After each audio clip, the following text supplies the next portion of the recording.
Good morning, everyone. My name is Todd Nafziger. I'm a Public Information Officer for the Emergency Operations Center here at the county.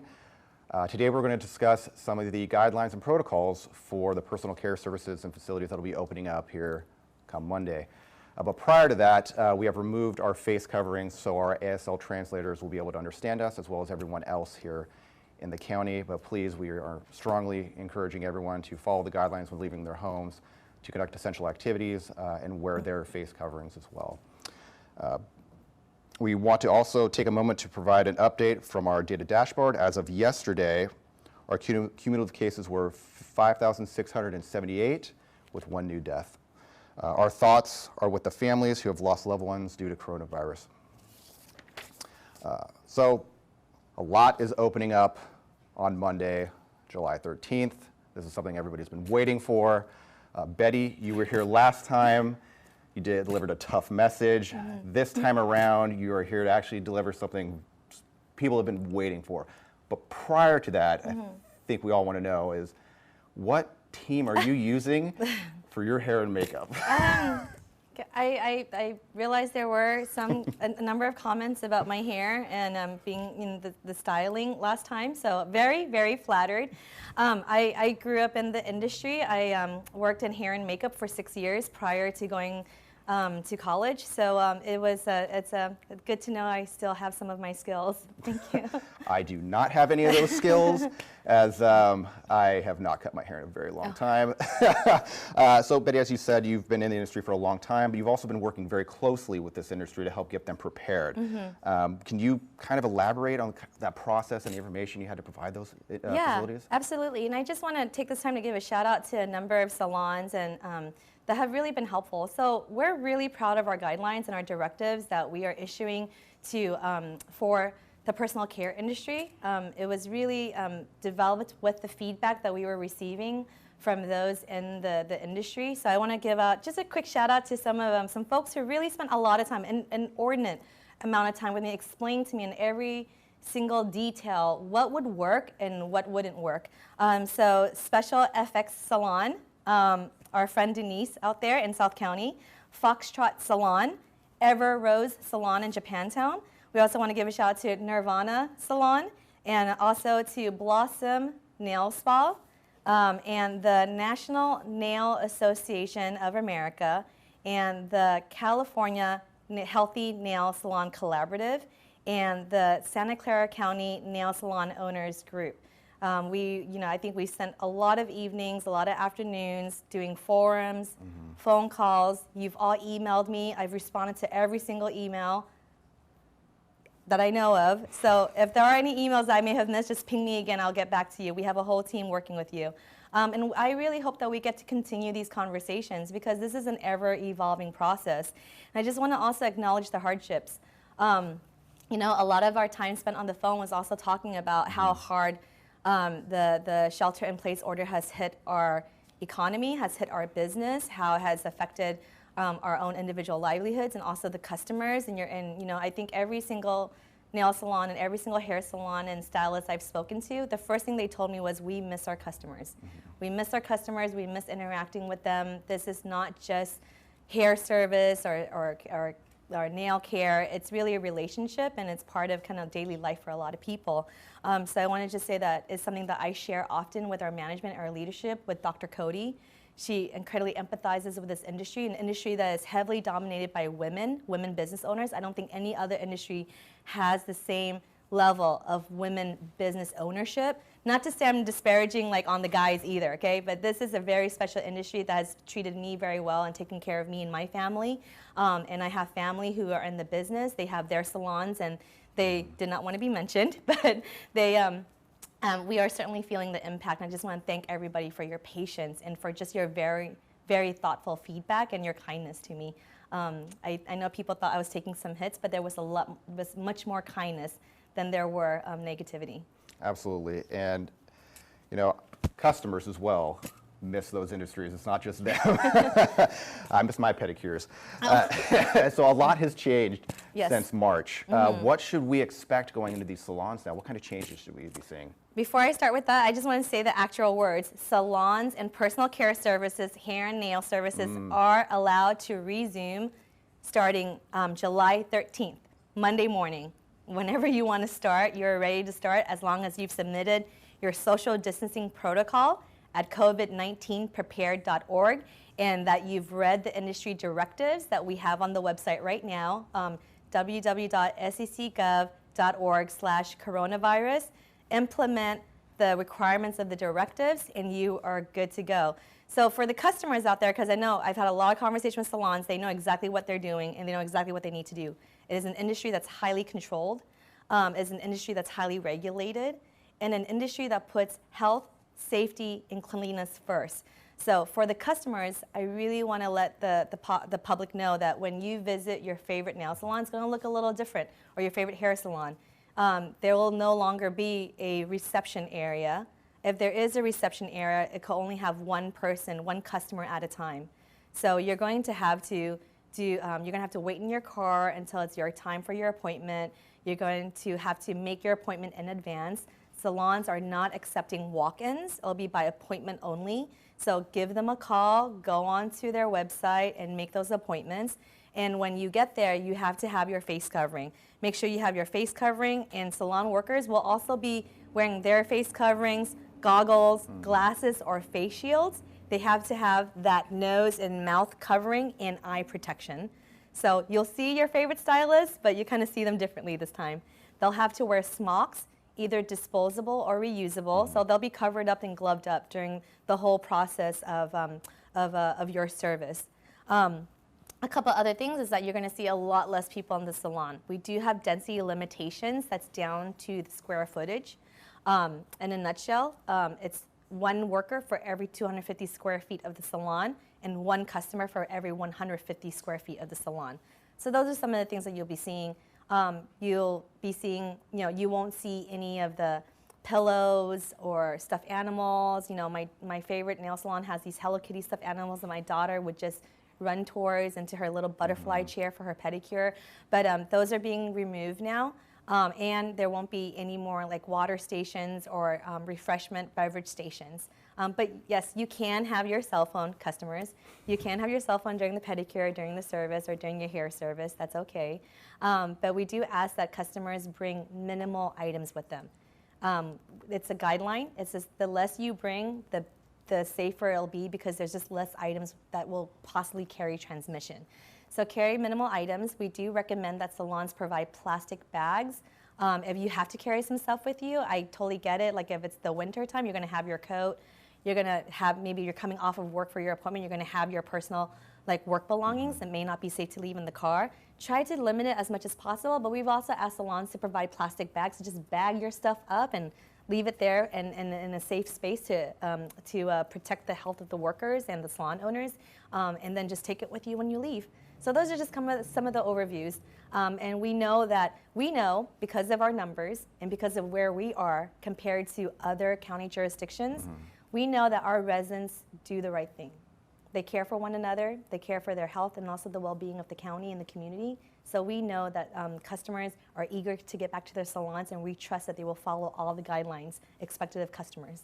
Absolutely. And that's a great segue into my next question, because we really want facilities to operate in accordance with the requirements, but how will the county kind of enforce those requirements? How are they going to monitor these facilities, and are they going to continue to provide guidelines for these facilities to operate as things change? Yeah, really great question. I'll start first with the monitoring. It all starts with your social distancing protocol. So every single business operating, whether they were allowed to operate prior to the July 13th or July 2nd order, that goes into effect July 13th, or whether they're a business that's resuming operations this Monday, everyone must submit their social distancing protocol at covid19prepared.org.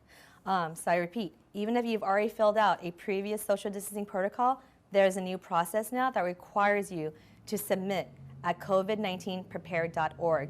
And what's going to happen is that when you're filling out your your social distancing protocol, it's going to ask you specifically for the square footage of your business, the square footage of the public space of your business, and it'll calculate the number of people, the number of occupants that can be there. So that's going to be auto-populated onto a document that's then emailed to you. after you submit your social distancing protocol, you've completed it, an email will be sent to you that gives you your placard with your business name on it, and then your visitor information with all the information you've already entered. So that's the first place. So every customer going to a business starting Monday should see these two signs in the window with the specifics of how many people could be in the business and what you're expected to do. Wear a face covering, not touch things, depending on the type of business. That's the first step. The second step is that as a customer or as a worker, if you see that these signs are missing, or that the information is incorrect, or that the practice does not reflect what has been listed in the social distancing protocol, you can call the county. And our approach is not to punish businesses. Our mission right now is a safe resumption of economic activity so that we don't have to backslide and close things down again. It is happening in other places. We are on a course where that cannot happen here. And that's only possible through a group effort, through a collective effort. So if you see someone that doesn't have the protocol, is not abiding by the protocol, you can call 1-866-870-7725. That is the OLSC advice line. You can report any businesses or situations there. The first thing we'll do is engage with the business and really take on the approach of education, awareness. Is there something we can do to support you or help you? And then also expectations of compliance so that business may resume. If the situation escalates where there's lack of compliance, we do have an enforcement body comprised of the Office of the County Council, the District Attorney's Office, and the Office of Labor Standards Enforcement, who will use their collective enforcement authority to make sure that our protocols are being abided by. Awesome. I think you make a great message there. We've made great strides to get to where we are, and no one in this county wants to backpedal by any means. Do you have any additional messages you can provide to those facilities that may start off great, like following the rules, but may start getting a little bit complacent and getting very lackadaisical on their operations? I think my first reaction to that question, Todd, is that I feel that our community members, because I see the comments, we read all your comments, don't think we don't. Yes, we do. We print them out, we pass them around, and we use them to inform our future messaging and plans. So, if you look back to how we were in the beginning of this, we've really incorporated your feedback. So I feel like our Facebook followers have done a really good job of also checking one another. Letting each other know, hey, this is the way we need to do it, man. And we want to really appreciate that. And that really is the key to this. When it becomes a universal, community-wide mission, a shared mission amongst all of us, that's when we've got it, right? And what we've got to do is we need to accept that life with COVID is going to be the new normal. It's not life after COVID. We don't see when that will happen, but now it's life with COVID. We need to learn how to coexist with this insidious virus in a way that will allow us to protect our health and safeguard that of the community. So make sure your own individual actions are promoting that community-wide protection, that safety, and also make sure that your loved ones too. You're the trusted messenger in your family. You're this trusted messenger amongst your peers. Please be an ambassador of this message because you're being an ambassador of the collective good. Absolutely. And like you said, we've made great strides. It's their efforts here to help out. We all know these businesses have been closed since the beginning of the year. They may need resources. Like, where can they go to kind of seek out these resources? What do we have available, and what may be available out for them right now? Yeah, so we do have a new business landing page at the county website. So it launched about a week and a half ago. It is a page that it's a living document. We're constantly scanning, we're constantly conferring with our local, state, federal partners to identify resources, additional resources to support businesses. And also we have a business call center. I'm sure you have the number for that. Oh, I absolutely do. It's Yeah. 408-961-5500. And that call center will be available working through the weekend. I know, contrary to what some people believe, may believe, the EOC and the PIO office is a 7-day-a-week operation. Our call center, our business resource line is available through the weekend, ready and waiting for your calls to help you get to preparation, to get to COVID prepared. Awesome. And like we said before, customers are very excited to get back to these type of services. But like, what can they do to support these personal care services, salons, barbers, stylists in this reopening phase? Okay, well, you know, customers, it's time to tip big. Make your appointments. I mean, in all seriousness, you know, these are all the little things that we can do. Make your appointments. Go see your stylist. Follow the rules when you get to the premises to make sure that they're protected and to make sure that the industry is protected, that we don't have to backslide and reclose. So do that. And come back regularly, right? Maintenance, right? I'm not going to let my roots grow out too long. I'll make sure that I see my stylist regularly and tip well. And whatever we can do to just support these businesses. Don't go out of county. I know people are going to hate me for that, but the thing is that like it's really time for us to pull together and really support our local businesses and get there. Absolutely. And we're going to do our part to make sure that we continue sharing information, and hopefully we could continue to be the guidepost to let people know that we're heading in the wrong direction or heading in the right direction. Please heed our call. We wouldn't say that, we wouldn't sound our alarm unless it really was a problem, and we have to continue to follow the rules, follow the guidelines. I know they're really strict right now. We've heard from you. But we're hoping that it doesn't have to be that way forever. But the only way to get there is to do the absolute best we can at the moment. Absolutely. We have a lot opening up on Monday, a lot. Is there any type of personal care service that may not be opening up on Monday? Yes. At this time, services that's directly to the face is not allowed yet. So eyebrow waxing, beard trimming, esthetician services, facials, eyelashes, eyelash extensions, those are not allowed at the moment. But you know, services, hair services, nail services are allowed. Tattoos are allowed. Piercings are allowed. So the majority of personal care services are allowed. It is, but the services to the face are not allowed at this time. Okay, and that makes sense because my understanding too is that you're just getting very close to the individual. Yeah. Your eyes are a receptacle for this disease, and then the propensity for getting that aerosolized disease it's still very high. And I know Dr. Cody does not want to take that risk with her community. This is a pandemic that we have never experienced before. Here in the county in this way, we have never experienced COVID-19 before. So we're still learning new things about this virus every single day. Absolutely. And so I hope that, you know, we collectively do whatever we can, even if it seems really, even if it seems really strict. Let's do the right thing, as we learn more about this virus and learn more about what's happening and how we can mitigate the risk. Absolutely. And Betty, me and the community can't thank you enough oh my goodness, okay. for coming back and delivering this message. I think you're the new face of the personal care services for this county. Thank you. I've been, going back to the appreciation, I've been very grateful, and it's been a huge privilege and honor. This is my first career was in the personal care industry and hair and makeup.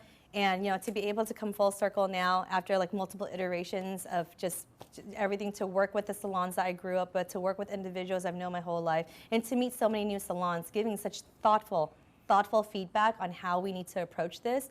Just thank you so much to all the salons out there. Thank you. Great message. And again, Betty, thank you very much. Oh, you're welcome. Again, this kind of concludes our wonderful time with Betty. Thank you, everyone. Please continue to visit our website at scgov.org/CV19 for any information or questions you may have for us. You can always go to the side link and submit a question specifically, and it will be answered by one of our teammates here. Additionally, for those businesses who are getting ready to open up on Monday, you can visit our website at covid19prepared.org. And you can also contact the business call center at 408-961-5500 for any questions that you may have. And please submit your social distancing protocols before Monday. That's very critical for businesses to have in place before opening up. Yep. So thank you again, and please tune in next time. Oh, and in fact, customers, don't forget, make your appointments. It Yes. might be a bit of a wait because everyone made their appointments. I know my hairstylist is booked out until October. I will wait for her. So customers, I'm talking about the customers. Wait for your favorite salon to have a slot for you. Make your appointments, tip them well, shower them with lots of love because they take such good care of us. Okay, and stay 6 feet apart, mask up, and minimize your outings as much as possible. Take care, be safe, wash your hands.